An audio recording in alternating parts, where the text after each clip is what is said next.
पीले दांत वाली बहू। रंजना कभी ब्रश नहीं करती थी। उसे कितनी बार उसके माँ बाप ने डांटा, लेकिन उसका कोई असर उस पर होता ही नहीं था, जिस कारण से उसके दांत पीले पीले हो जाते हैं। शादी के बाद अरे बहू, वैसे तो तुझ में कोई कमी नहीं है, पर तेरे दांत दांत इतने पीले कैसे हैं बेटा? कैसे मतलब? कोई सर्जरी थोड़ी ना कराइए। वो तो क्या नाम, मैं ब्रश नहीं करती थी तो पीले हो गए। अब क्या करूं? आप कहें तो लाल करवा लूं या फिर काले? यार ये क्या है, क्यों माँ से लड़ रही हो? लड़ रही हूँ? अरे मैं लड़ रही हूँ या ये बोल रही है कि दांत पीले हैं, पीले। अरे तपस्या थोड़ी ना की है इन्हें पीले करने के लिए। बकायदा ब्रश नहीं किया है 20 साल तक, तब जाकर। छी, कैसी बात कर रही हो? ये उस वक्त तो पीले नहीं थे जब हम लोग तुम्हें देखने आए थे। अरे तब साफ करवा लिया होगा डेंटिस्ट के पास जाकर। अब देखो कैसे पीले पीले लग रहे हैं। रंजना सास की तरफ गुस्से से देखती है। फिर शुरू हो गई पीले पीले पीले। अरे पीले तो तब भी थे जब मेरे हाथ का रसगुल्ला उड़ा उड़ा कर खा रही थी और बोल रही थी, लड़की नहीं गुणों का खजाना दे रहे भाई साहब आप। खैर, अब वो लोग करते भी तो क्या करते, पीले दांत वाली बहू पल्ले पड़ी थी तो झेलना तो था ही। एक दिन कीर्तन में रंजना गाना गा रही थी। अरे कमला बहन, माँ का द्वार है, यहाँ तो सब शुद्ध होकर आते हैं, फिर अपनी बहू को ब्रश भी नहीं करवाती तुम। दूर से पीले पीले दांत भक्ति में बाधा उत्पन्न कर रहे हैं। अरे कोई 2 साल के बच्ची थोड़ी ना लेकर आई हूँ मैं बहू बनाकर। अच्छी खासी लड़की है, अरे कैसे करवाऊं ब्रश? ये तो उसे खुद करना चाहिए ना। अब माँ बाप तो इसके जैसे तैसे निपटा दिए, ये नहीं सोचा कि सास कैसे संभालेगी।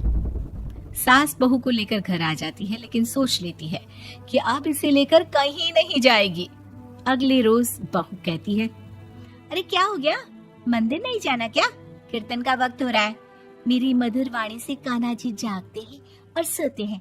आप तो जानती है ना उनकी भक्ति में कितना मन लगता है मेरा। वो क्या है ना, तबीयत ठीक नहीं लग रही है मेरी, आराम करूंगी मैं। तबीयत ठीक नहीं लग रही? अभी तो मिथुन के गाने पर नाच रही थी आप, और अब बोल रही है कि तबीयत ठीक नहीं लग रही। अरे भक्ति में मन लगा लो सासू माँ, ऊपर जाना है, क्या मुंह दिखाओगी आप? हाँ? सास को बहू की बात पर गुस्सा आ जाता है। मैं क्या मुंह दिखाऊंगी, इसकी चिंता तो ना कर, समझी? अपने मुंह की चिंता कर, जो ये पीले पीले दांत लेकर हर जगह पहुंच जाती है। पता है लोग कितना मजाक बनाते हैं। ना जी ना, मैं नहीं जाना कहीं तेरे साथ। तो ये बात है। कोई ना, मत जाओ, मैं अपने कमरे में ही बैठकर भक्ति कर लूंगी। ऊपर वाला दांत थोड़ी ना देखता है, मन देखता है, भावना देखता है। और अरे बस बस, तू सब कुछ दिखा, बस ये सफेद चमकदार दांत ना दिखाना किसी को, है? जा यहाँ से। बहू को सास की बात का कोई फर्क नहीं पड़ता, वो तो जैसी थी वैसी ही रह जाती है। सुबह नहाकर किचन में खाना बनाना, फिर खाना खाना, कीर्तन भजन करना और सो जाना। एक दिन, माँ जी मैं सहेली के घर जा रही हूँ, शाम को लेट आऊंगी। हाँ हाँ तो जाना, मैंने कौन सा तेरी आरती करनी है घर पर बैठकर। रंजना सहेली के घर जाती है, जहाँ वो पार्टी में जाने की तैयारी कर रही होती है। अरे शिखा, कहाँ जाने की तैयारी कर रही है? मैं गलत वक्त पर आ गई क्या? अरे नहीं यार, उल्टा सही वक्त पर आ गया। मैंने ये साड़ी और ज्वेलरी निकाली है यार, शाम को इनके ऑफिस की एक पार्टी में जाना है। बताना कैसा लग रहा है ये सब? नहीं यार, इस ड्रेस के साथ तो वो वाली ज्वेलरी अच्छी लगेगी। हाँ हाँ सही बोल रही है, मैंने ध्यान ही नहीं दिया। वैसे तो हमेशा से मस्त फैशन सेंस रखती है। तो बड़ा जाती होगी ना पति के साथ पार्टी में। रंजना कुछ नहीं बोलती, बस सोचती है कि यार काश ये बात सही हो जाती, पर मैं क्यों नहीं जाती पार्टी में? क्या इन लोगों की कोई पार्टी होती नहीं होगी? रंजना घर आती है और रात में पति से सवाल करती है, एक बात बताइए, आप मुझे किसी पार्टी में क्यों नहीं ले जाते? क्या आपकी यहाँ ऑफिस में पार्टी नहीं होती? पति बेचारा क्या कहता कि दांत पीले हैं तुम्हारे इसलिए। अरे कोई पार्टी होती नहीं हम लोगों के ऑफिस में, तो कहाँ से लेकर जाऊं? और मार्केट, मॉल, कहीं वीकेंड घूमना, कहीं तो।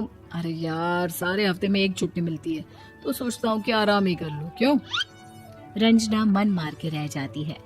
पहले कभी सास के साथ मंदिर जाया करती थी, लेकिन वो भी सास ने ले जाना बंद कर दिया। घर बैठी बैठी रंजना बोर हो जाती है। तभी उसे आइडिया आता है और वो मायके जाने का सोचती है। सासू माँ, 2 दिनों के लिए मम्मी के घर जा रही हूँ। अच्छा अच्छा, ठीक है, आराम से जा।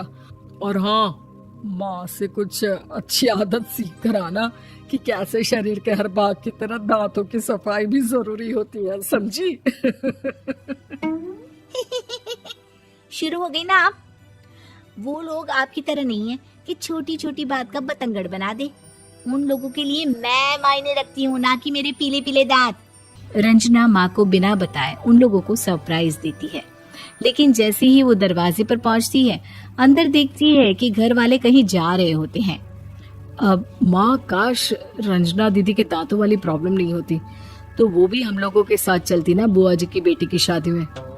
हाँ बेटा, लेकिन अब उसे कौन समझाए कि उसको उसके पीले दांत नहीं दिखते, लेकिन उसके आसपास के लोगों को कितना एम्बैरेसिंग फील कराते हैं। मुझे तो कितनी बार उसके स्कूल की टीचर ने शिकायत की कि उसके साथ कोई लड़की बैठना भी नहीं चाहती, और ना ही कॉलेज में कोई उससे बात करना चाहता था। लेकिन पता नहीं क्यों उसे ये बात समझ में ही नहीं आती। कोई कमी नहीं है उस लड़की में, बस यही कि दांत पीले हैं। वो तो भला हो जीजा जी और उनकी माँ का, जो दीदी को जैसी है वैसे ही रखा हुआ है। रंजना को अपने घर वालों की बात सुनकर बहुत दुख होता है। वो सोचती है कि वो क्या करे, लेकिन फिर वो सीधा डेंटिस्ट के पास जाती है, अपने दांत चमकाती है और कसम खाती है कि वो रोज ब्रश करेगी। अरे क्या हो गया? तुम तो 2 दिनों के लिए गई थी ना, पर कोई ना, अच्छा है, चलो आ गई तो। रंजना सास के सामने आकर खड़ी हो जाती है और पूरी स्माइल करती है, उसके चमकदार दांतों को दिखाती हुई। हैं? चले मंदिर? माँ, मुझे माफ कर दीजिए, मैंने आप लोगों को बहुत एम्बैरेसिंग फील करवाया। मैं आज से रोज ब्रश करूंगी।